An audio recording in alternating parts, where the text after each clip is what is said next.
หนูเขาล้นไปไหนคือผู้เฒ่าโอ้ยมันจะมาย่ำเถอะเนาะผู้เฒ่าดิเก็บเด้สั่งเด้ เจ็บจังได๋บ่ได้ถึงมีดตัดอีหยัง เฮ้ยจะแม่นบ่อยู่เนาะเว้าหยังกันลวงยายแต่หือก็สร้างแท้ มันได้สำนีแล้วค่ะมันก็บ่ลงให้ นั่นมันสิเต็มแล้ว ใส่ นั่ อี น กลูกใส่อีก มันสิเต็มแล้ว เอาน้ำมันใส่น้ำเลยเด้อ ล่าสุดไผสิจมไผสิว่าไผสิพิมพ์มาด่าน้องที่ด่าลาวแนวใดน้องกะบ่สนใจบ่เทคบ่แคร์บ่เอามาใส่ใจมวนอย่างเดียวกับครอบครัวพากันเฮ็ดบั้งข้าวหลาม กับยายรุ่นหัวกันฟดฟื้นขับบ้าน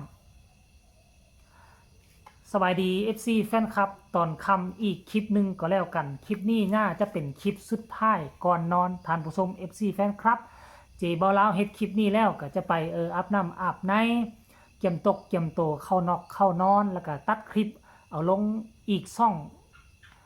อีกซ่องหนึ่งสองซ่องท่านผู้ชม FC แฟนคลับเพราะว่าเจบอลาวมี2-3ซ่องเด้ซ่องอื่นยังบ่ทันได้รับเงินรับคำเถอะดอกได้แต่ซ่องนี้2 เดือนจึงได้รับเทื่อนึงสู้ซ้นต่อไป FC แฟนคลับก็หวังว่าทุกคนจะกดไลค์กดแชร์ให้หลายๆก็แล้วกันเด้อพบพ่อกันคลิปนี้ก็เนื่องด้วยคลิปวังกี้เนาะท่านผู้ชมเนาะเฮาก็เห็นเรื่องเล่าดีๆเกิดขึ้นกับน้องที่ดาลาวมือนี่พร้อมๆกันเลยมีทั้งข่าวให้มีทั้งข่าวดีมีทั้งเรื่องดีอกดีใจแล้วก็มีเรื่องเศร้าอกเศร้าใจปะปนกันไปชีวิตของคนเฮามันก็เป็นแบบนี้แหละบ่มีผู้ใดจะมีเรื่องราวดีๆเข้ามาในชีวิตตลอดไปมีความดีมันก็มีความชั่วโตของคนก็เช่นเดียวกันหมดทุกคนเป็นแบบนี้น้องที่ดาราวก็เป็นเพียงเด็กสาวบ้านเนาะกะข้ามมาฝากฝั่ง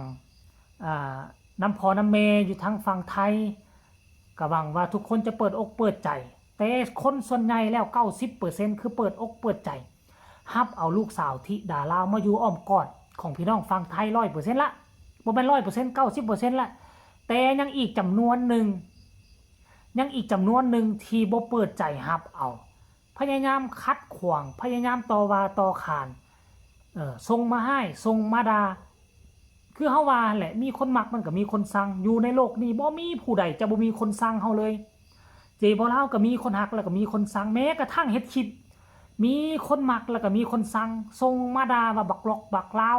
เป็นหยังคือบ่เฮ็ดข่าวเกี่ยวกับศิลปินบ้านเมืองพุ่นแนวนั้นแหละแล้วนี่ได้สมัยตะกี้ยังบ่ทันมีน้องธิดาลาวมาได้สมพรปากพวกธิดาเป็นหยังจึงบ่เฮ็ดข่าวเกี่ยวกับศิลปินบ้านเมืองว่าซั่นเด้เฮ็ดอีหลีบ่นี่น้องธิดาลาวมาอ้าวและได้โอกาสเจบ่ลาวก็ซัดเต็มที่เลยแต่มันก็ส่วนน้อยท่านผู้ชมตะกี้เฮ็ดคลิปเฮ็ดข่าวเกี่ยวกับอุ๋งอิงฮักแพงน้องน่ะอายมีแต่คนส่งมาว่าให้เจบ่ลาวเป็นหยังมึงคือบ่สนับสนุนคนลาวพุ่นไม่เฮ็ดข่าวให้หยังมาเกาะกระแสคนไทยอย่างแนวนั้นแนวนี้ได้มีได้ท่านผู้ชมมีแต่เจบ่ลาวก็คิดในใจว่าอยู่ในบนโลกนี้เขาบ่ได้ห้ามยูทูบเบอร์ของประเทศนี้ไปเฮ็ดข่าวเกี่ยวกับศิลปินประเทศนั้นบ่ได้ห้ามเลยแม้กระทั่ง YouTube ไทยนี่ก็ไปเกาะกระแสนางดีนางเด่นต่างประเทศนี่ก็หลายไปรีแอคชั่นหนังของประเทศนั้นหนังประเทศนี้รีแอคชั่นการท่องเที่ยวของเมืองนั้นเมืองนี้อยู่ประเทศนั้นประเทศนี้หลายถมเทไปแล้วเป็นหยังคือค่อยในฐานะที่คนลาวที่เฮ็ดข่าวเกี่ยวกับหมอลำไทยบ่ได้สมัยแต่ก่อนค่อยก็ตั้งคำถามเด้แต่ว่าคนส่วนใหญ่ 90% แล้วบ่ได้ว่าหยังยังมีส่วนน้อยๆที่มาเว้ามาว่าให้แต่ว่ามื้อนี้ก็ดีอกดีใจท่านผู้ชมเนาะมาเห็นน้องธิดาลาวจิตใจดีบ่เป็นคนจิตใจคับแคบไผสิให้ไผสิด่าไผสิส่งข้อความมาด่าบ่สนใจบ่แคร์บ่สะเทือนน่ะนะ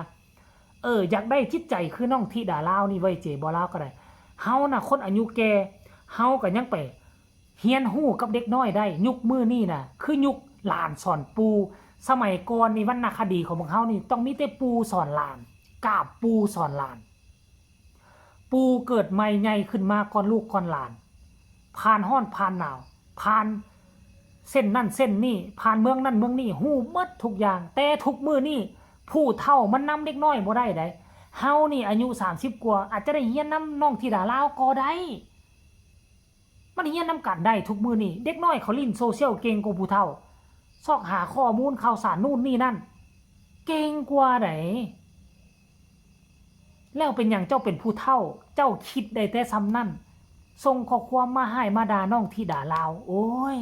ไปเบิ่งติน้องธิดาลาวหลังจากฮู้ข่าวว่าคนส่งมาด่าตนเองว่าน้องธิดาลาวเศร้าหมองบ่เศร้าบ่ทุกข์ใจบ่ให้ไปเบิ่งคลิปนี้ว่าทุกข์ใจหรือว่าม่วนไปเบิ่งคลิปนี้แล้วจึงมาพ้อกันในช่วงต่อไปไปชมพร้อมๆกันเลย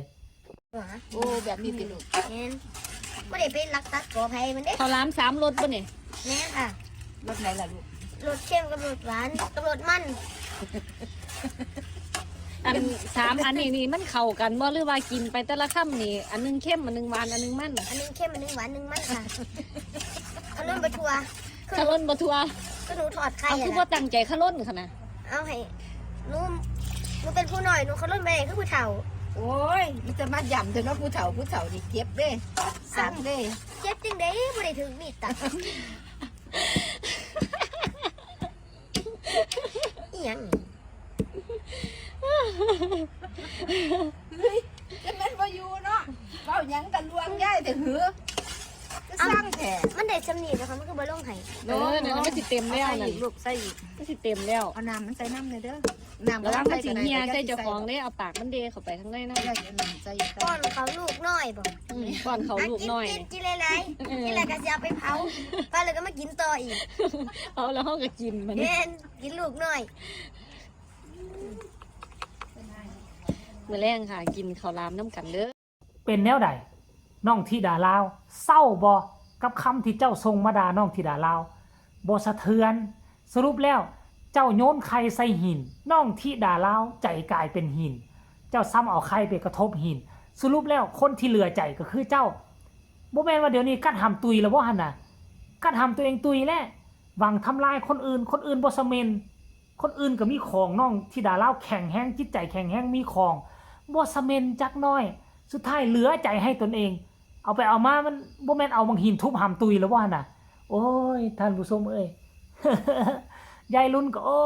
ดหัวบ่ได้แม่เพิ่นก็เป็นผู้ปูตัวปูที่ดีคันมีการขึ้นเวทีในการไล่สดที่จะมาฮอดนี่พอได้เครื่องไล่สดมาให้แม่เพิ่งขึ้นไปกับที่ดาลาวเฮ็ดคือกับตอนท้ายคลิปนี่มันคงจะเป็นเรื่องสนุกสนานให้ FC แฟนคลับอยู่ทางบ้านทางซองสนุกแน่นอนคันให้แม่เพิ่งเฮ็ดแบบคือตอนท้ายคลิปอยู่กับที่ดาลาวเลยเด้อแม่เพิ่งเด้อนี่แหละศิลปินที่